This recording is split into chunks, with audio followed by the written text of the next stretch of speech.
Hola a todos, buenos días, Dios los bendiga. Mi nombre es Pastor Héctor Supisi de la Iglesia Camino, Verdad y Vida de Buckeye, Arizona. Y queremos tocar el tema hoy sobre, pienso que una de las preguntas más hechas dentro de lo que es el tema bíblico, y esto es un estudio un poquito para ayudar con esta respuesta a quién es el anticristo, qué significa el anticristo y el cálculo del número de la bestia 666. La identidad del anticristo y el cálculo del número de la bestia han sido temas de debate por años en la iglesia. Y mucha gente se pregunta cuándo vendrá el anticristo, cómo viene el anticristo. Hay muchas interpretaciones diferentes. Y lo que vamos a intentar es explicarles no solamente lo que yo pienso, porque yo creo que la razón por la cual el tema no es claro es porque no usamos la Biblia como maestros para enseñar. La Biblia tiene claramente explicado todo lo que nosotros necesitamos. Tarde o temprano, todo estudiante de la palabra se va a topar con los libros proféticos, como por ejemplo Daniel o Apocalipsis. Esos no se pueden hacer a un lado como menos importantes simplemente porque son proféticos y tienen metáforas y formas de identificar ciertos temas sin directamente hablar de ellos. Pero se deben estudiar y comprender para entender el plan de Dios para nosotros como cristianos, como maestros y como personas que vivimos en este mundo, pero no pertenecemos a él. No es difícil, no es tan difícil como parece, debería decir, mientras dejemos que la Biblia nos guíe. Como le digo, la interpretación de cada persona hace las cosas un poco más difíciles, pero si lo leemos y lo entendemos es mucho mejor. El tema del anticristo aparece en Daniel 7, en Daniel 8, en 11, en el 12, Mateo 24, Marcos 13, Segunda de Tesalonicenses 2, Primera de Juan 2, Primera de Juan 4, Segunda de Juan 1, y en el libro de Apocalipsis aparecen los capítulos 13, 14, 15, 16, 17, 18, 19 y 20. Se dan cuenta que para Dios esto es un tema importante porque aparece muchas veces en la Biblia, pero vamos a empezar en cómo podemos identificar al anticristo. En la primera de Juan 2:18 dice: queridos hijos, esta es la hora final, y así como ustedes oyeron que el anticristo vendrá, muchos son los anticristos que han surgido ya. Por eso no nos damos cuenta de que esta es la hora final. Así es como nos damos cuenta que es la hora final, básicamente.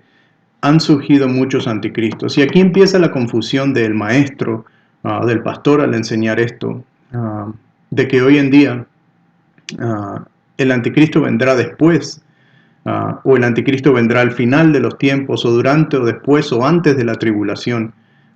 Pero aquí claramente Juan dice que ya han venido muchos anticristos. Entonces eso confunde un poquito y nosotros vamos a aclarar el por qué. Y uno de los problemas que tenemos es que vemos al anticristo como si fuera una persona, pero Juan dice hay muchos.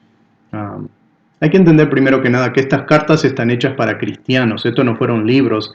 La Biblia no era un libro que existía en el tiempo contemporáneo de los cristianos, sino que fueron cartas enviadas a los cristianos, como ustedes bien saben, y se puso junto todas las cartas, incluyendo otros libros escritos por Moisés y las personas identificadas en ellos.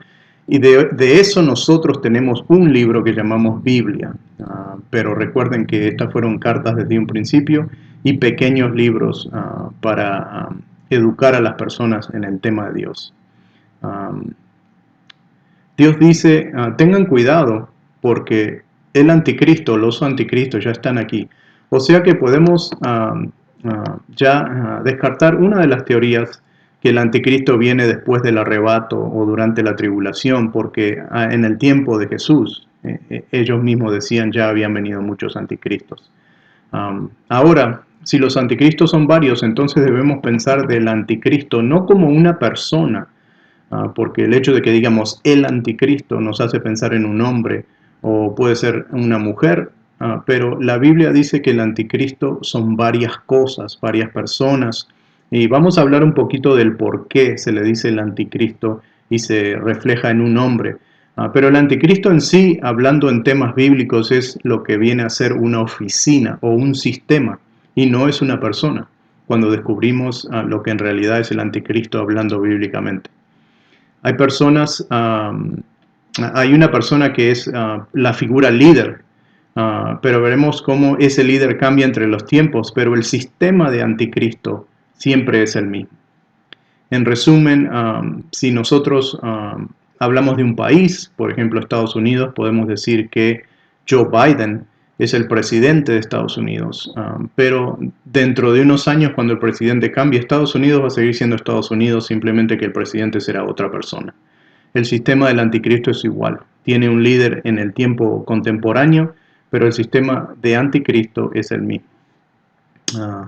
Sabemos que el anticristo se sentará en el trono de Dios para cometer lo que llamamos, o la Biblia llama, la abominación que causa desolación, la cual desata la tribulación.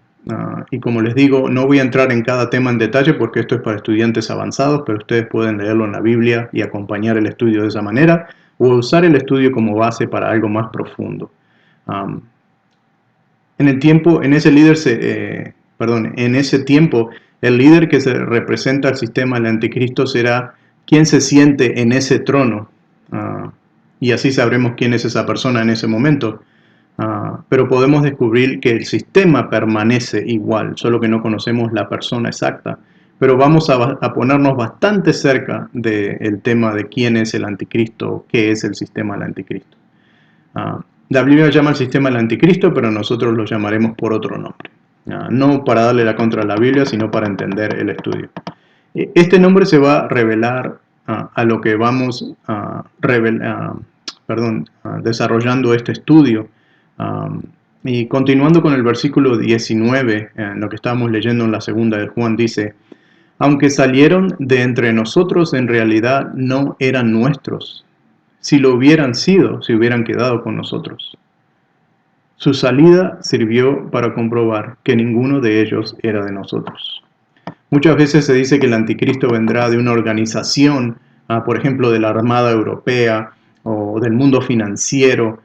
Así lo muestran en las películas como por ejemplo La Profecía, etcétera, donde un niño llamado Damián es un niño diabólico que tiene el número 666 grabado en la cabeza y que mata a su madre terrenal, pero la realidad es que su madre es un chacal, no un ser humano. Esas son tonterías de Hollywood, interpretaciones falsas para vender un ticket para que uno vaya al cine y se divierta un rato, pero no se puede tomar como tema bíblico. Las personas que toman la Biblia en serio tienen que estudiarla y leerla y no llevarse por lo que ven o lo que escuchan, pero aunque no lo crean, muchas de las personas piensan que de Italia o de algún lugar así de Europa va a salir un niño que va a ser parte de la armada, que va a ser millonario y que va a tener un número grabado en su cuerpo en alguna parte, y ese será el anticristo que va a pelear contra Dios y los cristianos en el mundo. En fin, esa es la historia de Hollywood, eso es lo que se le vende a la gente y eso es lo que la gente ha comprado por años. Pero no quiere decir que ese es lo que la Biblia dice. Aquí explica el primer punto a seguir. El sistema del anticristo dice que sale de la iglesia cristiana, pero no son cristianos.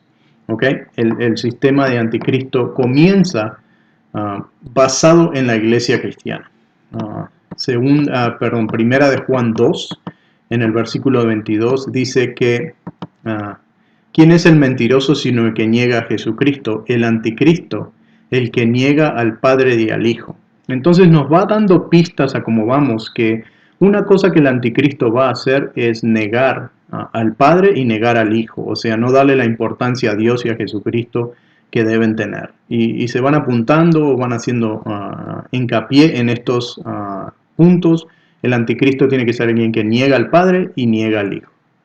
Ahora, la primera de Juan 2, 26 dice: estas cosas les escribo acerca de los que procuran engañarlos. El propósito del sistema de anticristo es engañar, hacer confusión entre las personas. La palabra anticristo en sí, anti quiere decir en contra o sustituyente, o sea, algo que sustituye a Cristo en lo que tiene que ver con la Biblia o el sistema bíblico. ¿Y por qué es importante esta distinción? Porque muchos creen que el anticristo llega como alguien que odia a Dios y a Jesús, y así lo vemos en las películas, es diabólico, y todos los cristianos, y odia a todos los cristianos, viene a destruir a la iglesia. Pero la Biblia explica que el anticristo intenta sustituir a Dios y no atacarlo, como si fueran enemigos en oposición. Imagínense si el diablo se apareciera diciendo soy el diablo, odio a Cristo, odio a Dios. Nadie lo seguiría porque ninguna persona con medio cerebro seguiría a alguien que brutalmente sale diciendo odio a Dios. El diablo viene como lobo vestido de oveja. Así es más fácil engañar a las personas. Segunda de Tesalónicas 2, 3 y 4, versículos 3 y 4 dice, no se dejen de engañar de ninguna manera, porque primero tiene que llegar la rebelión contra Dios y manifestarse el hijo de la maldad, el destructor por naturaleza. Este se opone y se levanta contra todo lo que lleva el nombre de Dios, es objeto de adoración hasta el punto de adueñarse del templo de Dios y pretender ser Dios. Aquí a los tesalonicenses se les está explicando, primero llega una rebelión contra Dios, el hijo de la maldad, después se convierte en objeto de adoración hasta pretender ser Dios. O sea que tenemos esa pista donde el anticristo, el sistema de anticristo se va a convertir en un objeto de adoración para las personas y el líder o el sistema liderado por una persona va a pretender tomar el lugar de Dios. Esto claramente describe una sustitución de Dios, lo cual está descrito en la palabra anti, referido a la frase o a la palabra anticristo o sustituyente de Cristo, sustituyente de Dios. La Biblia describe al anticristo también como el hijo de la perdición en esa escritura, y hay otro hijo de perdición en las escrituras, el cual Juan nombra, y ese es Judas, en Juan 17:12, donde dice, mientras estaba con ellos, Jesús dice, mientras estaba con ellos, los protegía y les preservaba mediante el nombre que me diste, y ninguno se me perdió, sino el que nació para perderse, a fin de que se cumpliera la escritura. Judas es la interpretación del sistema de anticristo o el hijo de perdición, haciendo alusión al hecho de que Judas fue parte de la iglesia que empezó con Jesús y desde adentro de la iglesia traicionó a Jesús. Al igual así, el sistema del anticristo saldrá vestido de cristiano, pero será el diablo en un disfraz. En Daniel capítulo 2 y 7 le dan la descripción de las bestias en forma de profecía. Daniel 7 nos explica la última bestia, que es la que estamos enfocados para este estudio. Daniel 7, el versículo 7 y 8. Después de esto, en mis visiones nocturnas, vi ante mí una cuarta bestia, la cual era extremadamente horrible y poseía una fuerza descomunal. Con sus grandes colmillos de hierro aplastaba y devoraba a sus víctimas, pero para luego pisotear los restos. Tenía 10 cuernos y no se parecía en nada a ninguna de las otras bestias. Mientras me fijaba en los 10 cuernos, vi salir de entre ellos o surgir de entre ellos otro cuerno más pequeño. Por causa de este fueron arrancados 3 de los primeros cuernos. El cuerno pequeño parecía tener ojos humanos y una boca que profetizaba insolencias. ¿Qué representan los cuernos en la Biblia? Daniel 7:24, los 10 cuernos son 10 reyes que saldrán de este reino. Otro rey lo sucederá distinto a los anteriores, el cual derrocará 3 reyes. No hay misterio aquí. Daniel está explicando lo que se dice en Apocalipsis, la bestia de los 10 cuernos. Los 10 cuernos son 10 reinados, y uno de estos reinados va a destruir a 3 de los 10 reinados que hay dentro de ese reinado total. O sea que no hay que preocuparse mucho. El cuerno o la bestia, en este caso el reino pequeño es Roma. Lo vamos a ver un poquito más. Yo sé que la idea de un estudio de estos es dar la conclusión del estudio al final, pero esta es la conclusión que les voy a dar ahora para que puedan seguir el estudio. Vamos a hablar de los 10 reinados, quiénes son, y Roma es uno de esos reinados, y les voy a explicar por qué sacamos esa conclusión bíblicamente hablando, porque es bien claro. La lista de los 10 reinos de Roma, tenemos representados Alamani, que es Alemania para nosotros, Burgundian, que es Suecia, Franks, que es Francia, Lombards, que es Italia, Saxón, que es Inglaterra, Suevi, que es Portugal, Visigoths, que es España, y los tres destruidos por el imperio de la Iglesia Católica fueron Erulí, Vandals y Ostrogoths. Esos son los tres últimos que la Biblia dice que va a quitar tres reinados del camino. A esos tres se refiere y usted dice, no sé quién es Erulí, Vandals y Ostrogoth. Claro que no sabemos porque fueron destruidos y ya no existen. Esa gente no existe y eso se lo debemos a la Iglesia Católica y el sistema del Anticristo de Roma. Veamos en resumen lo que la Biblia dice de este reinado. Es el reinado más chico, sale de entre ellos de Roma, de Europa. Vamos a ver esto en detalle en unos minutos. Se levanta después de esos tres reinos, o sea, está hablando esto es historia y se puede seguir. Está hablando del año 476 después de Cristo. Destruye a 3 de los 10 reinos. Tiene cara de hombre, habla blasfemia, persigue y mata cristianos, cambia las leyes de Dios, dura 1260 años en poder y es adorado por el mundo. Eso es lo que tenemos hasta ahora. ¿Okay? Pero quiero ver esto en detalle. Si Roma es el reino del que estamos hablando, entonces estamos hablando del Vaticano. ¿Es el Vaticano un reino pequeño? Definitivamente sí. El Vaticano está compuesto de 120 acres en total. Es un país en sí mismo, es un reinado en sí mismo y es un reinado pequeño comparado con lo que es el mundo.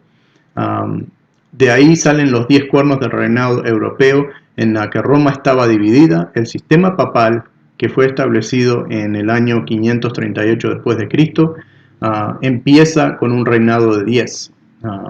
Vamos a poner imágenes para que pueda usted seguir lo que estamos hablando aquí. Pero los últimos 3 reinos de este reinado romano de 10 fueron destruidos por el liderazgo papal con la ayuda de Francia. Vemos también que habla de la cara del hombre y quiero que entiendan que estoy explicando en grandes rasgos y después me voy a meter en detalle a explicarles un poquito más sobre cómo funciona esto de los diferentes reinos y quiénes son y demás. Daniel 7 en el versículo 8 dice ojos de hombre o boca que habla blasfemia. Aquí describe la figura que representa al líder del sistema y un hombre que no es el mismo diablo sino que es un hombre, un ser humano. Y tiene el reinado de Roma a alguien que lo represente, que es una persona, no es el diablo, sino que es un hombre, y sabemos que sí, el Papa representa a este reinado. Ahora, no significa que este hombre es el anticristo, simplemente dice que tiene cara de hombre, o sea que representa a este sistema un hombre, un ser humano. ¿Ok? Esa es la parte importante por ahora. Este hombre se venera a sí mismo como Dios, es parte de la blasfemia a la que se refiere la Biblia y habla blasfemia según Daniel 7:8. Dice aquí, mientras me fijaba en los cuernos, vi seguir entre ellos los cuernos más pequeños. Por causa de este fueron arrancados los 3 primeros, el cuerno pequeño parecía tener ojos humanos y boca que hablaba insolencias. A eso nos estamos refiriendo. En Apocalipsis 13 del 5 al 6 dice, a la bestia se le permitió hablar con arrogancia y profetizar blasfemias contra Dios y se le confirió autoridad para actuar durante 42 meses. Abrió la boca para blasfemar contra Dios, para maldecir su nombre y su morada y a los que viven en el cielo. Apocalipsis 17:3. Luego el ángel me llevó en espíritu a un desierto. Allí vi a una mujer montada en una bestia escarlata. La bestia estaba cubierta de nombres blasfemos contra Dios y tenía 7 cabezas y 10 cuernos. Vamos a hablar un poquito más adelante sobre las 7 cabezas y los 10 cuernos. Pero ¿cómo describimos en la Biblia qué es la blasfemia? La blasfemia se describe en la Biblia de 3 maneras. Una es perdonar pecados y la referencia es Marcos 2:7. La segunda es nombrarse a sí mismo igual a Dios, y la referencia está en Juan 10:33. Y la persecución y el asesinato de cristianos, primera de Timoteo 1, del 12 al 13 es la referencia.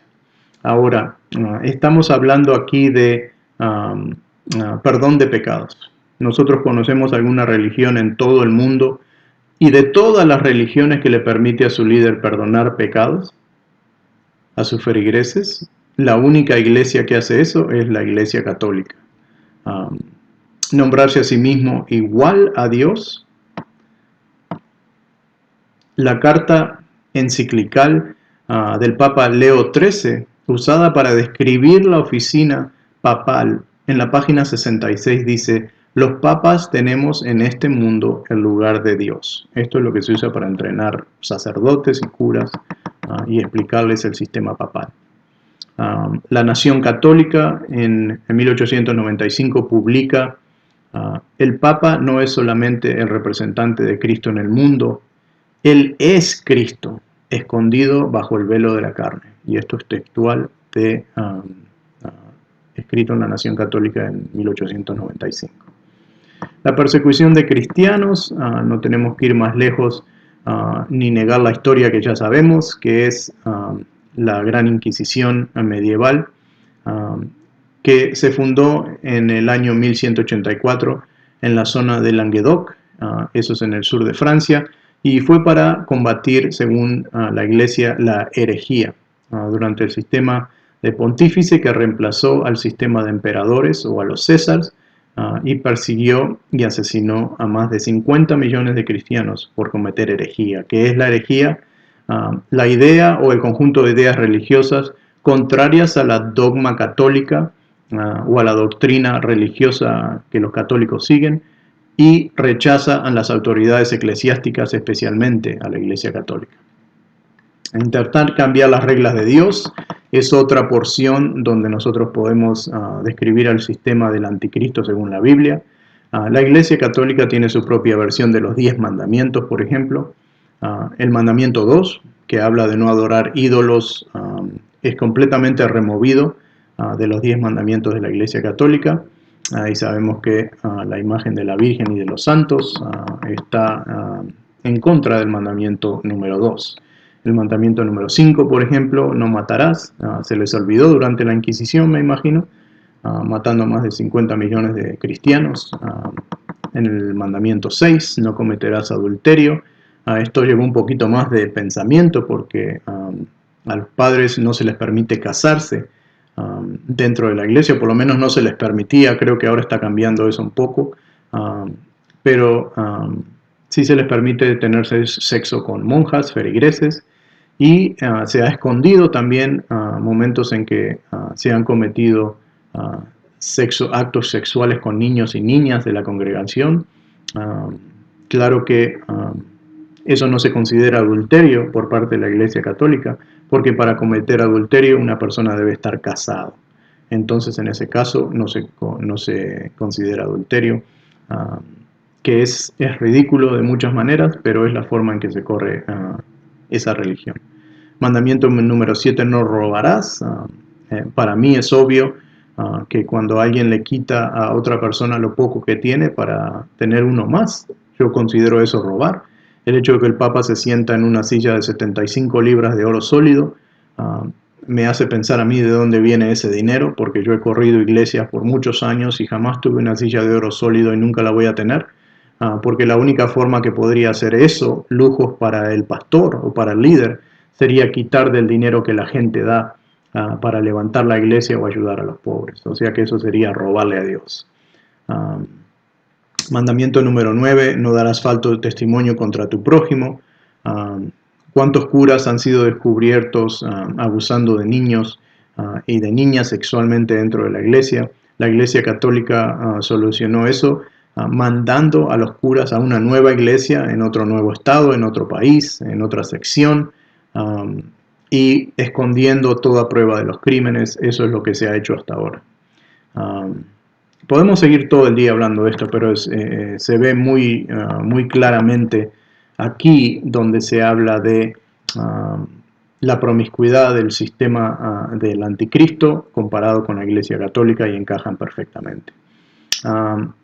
El próximo punto habla de 1260 años del reinado.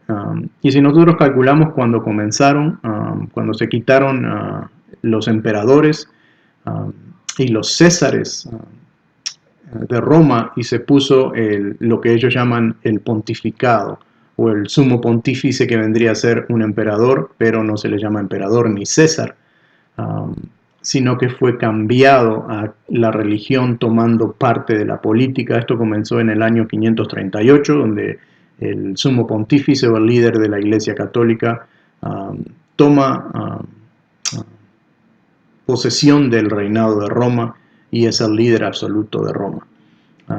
En sí es la Armada Francesa la que ayuda a que el reinado romano sea dirigido por la Iglesia Católica y el sumo pontífice de ese tiempo. Irónicamente, es Napoleón Bonaparte quien envía al general Berthier a Roma a capturar al Papa y lo apresa, terminando así el reinado del sumo pontífice en el año 1798, después de Cristo, y se calcula del 538 a 1798, y exactamente 1260 años de reinado papal.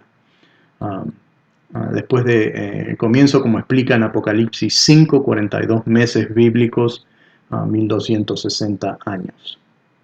Y lo dice esto la Biblia cientos de años antes de que pase. Dios nos está dando información para que sepamos distinguir entre uno y el otro.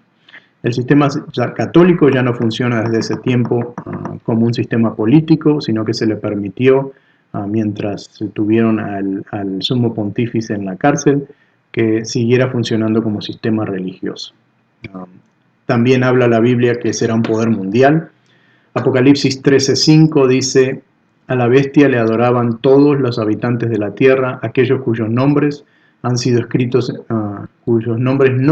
escritos en el libro de la vida, el libro del Cordero, que fue sacrificado desde la creación del mundo.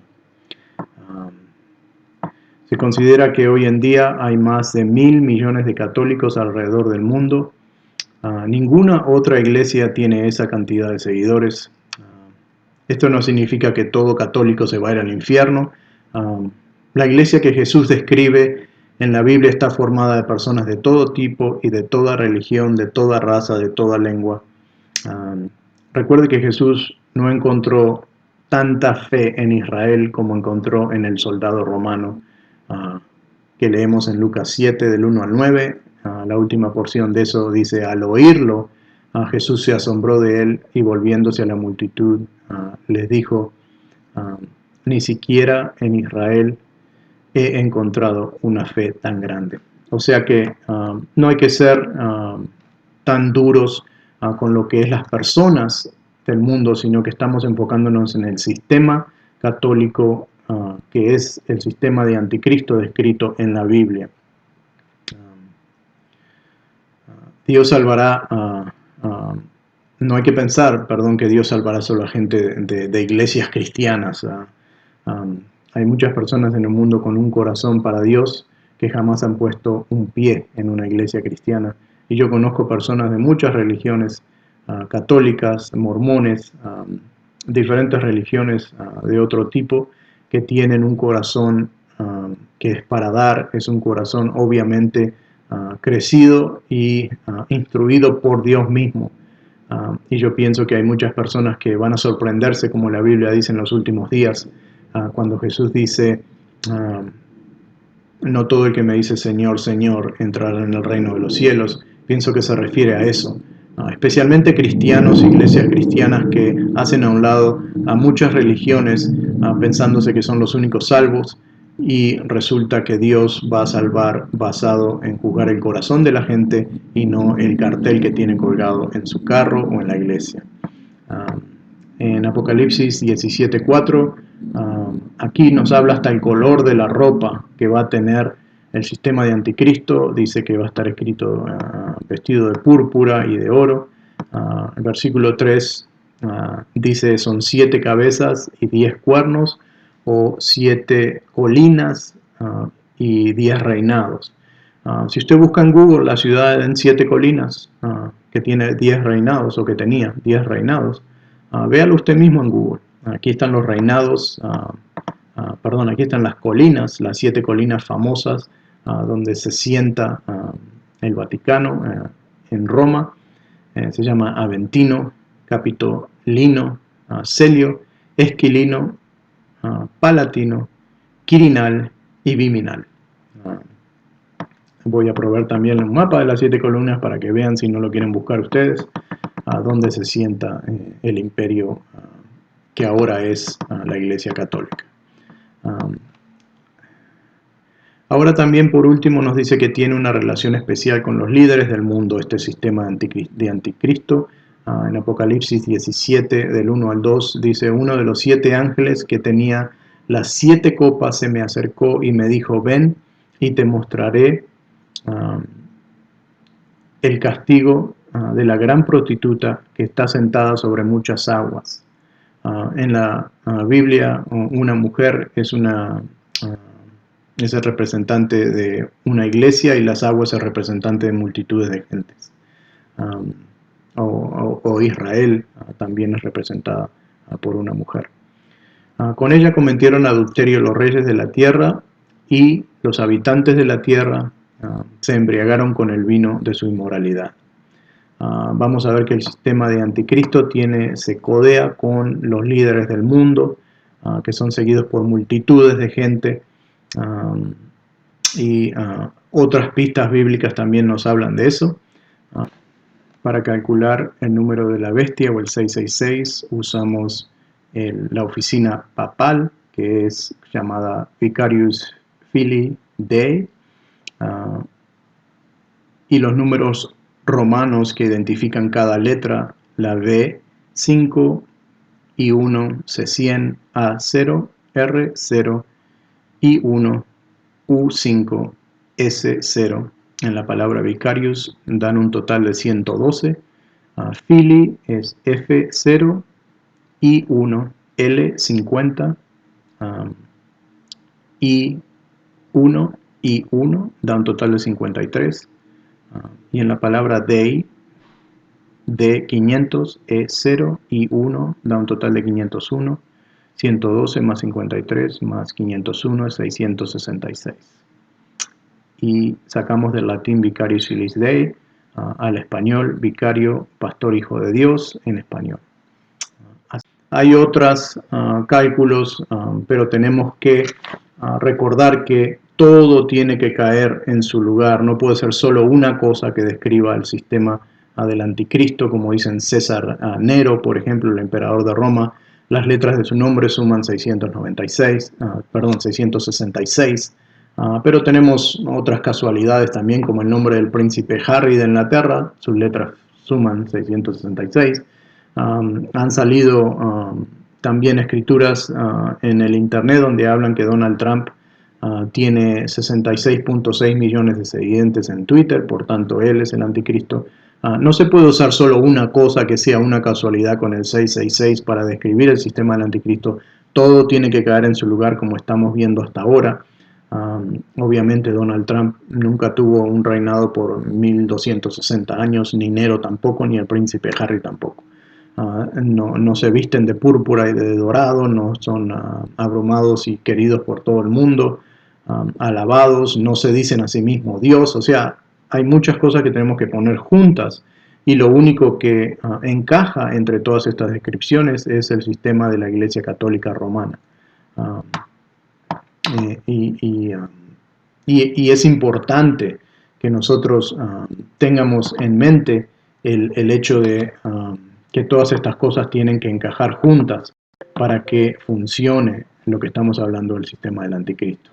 Aquí les voy a poner los detalles de los reinados y lo demás que hemos hablado en este estudio, para que ustedes puedan seguirlo junto a lo que vamos hablando, y se den cuenta de que al final de todas las cosas solo una cosa encaja en el sistema de anticristo que la Biblia enseña, y eso es la Iglesia Católica Romana, con su líder, que es el Papa, quien las personas del mundo adoran.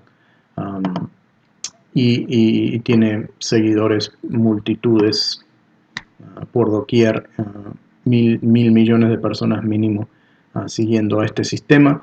Pero este sistema donde Dios describe, mire, aquí están, así se visten, esto dicen, hablan blasfemia, se creen a sí mismo Dios. Y nosotros tenemos que también entender dónde hay ciertas cosas que la Iglesia Católica hace que nadie más hace, como perdonar pecados y las demás cosas que hemos hablado. Y si usted se toma el tiempo de escuchar con atención y mirar la Biblia, yo sé que este estudio es un poco resumido sobre este tema, pero no es un tema al que hay que darle una gran cantidad de estudio para darse cuenta de qué habla Dios cuando habla del anticristo. El anticristo ha surgido desde el tiempo medieval, porque la Iglesia Católica ha estado pretendiendo ser Dios. Y al final de las cosas, cuando el sistema del anticristo se ponga en el lugar de Dios, cuando tome el templo, cuando se siente en el trono de Dios, se declare a sí mismo Dios, que comience la abominación que causa desolación y el principio de la tribulación, entonces ahí ya no va a quedar ninguna duda de quién es quién. Aclaro una vez más, esto no es un ataque a la Iglesia católica necesariamente, ni tampoco a sus feligreses. Yo pienso que hay muchos católicos que van a terminar en el cielo por el corazón que tienen y no necesariamente por la Iglesia a la que son devotos, y así va a pasar con todas las religiones. Lo importante de este estudio es entender y usar la palabra de Dios correctamente. Yo sé que ha sido un poquito largo el estudio, pero dentro de todo lo he tratado de condensar lo más posible para darle las pautas importantes para que ustedes puedan continuar este estudio personal ustedes mismos. Les aconsejo que estudien personalmente, que saquen sus propias conclusiones, vean la verdad de esta Biblia y antes de ir a enseñarle a alguien, acuérdense de enseñarse a ustedes mismos. Les doy muchas gracias por haberme dado de su tiempo y haber escuchado sobre este estudio bíblico, y espero que Dios los bendiga en todo lo que hacen.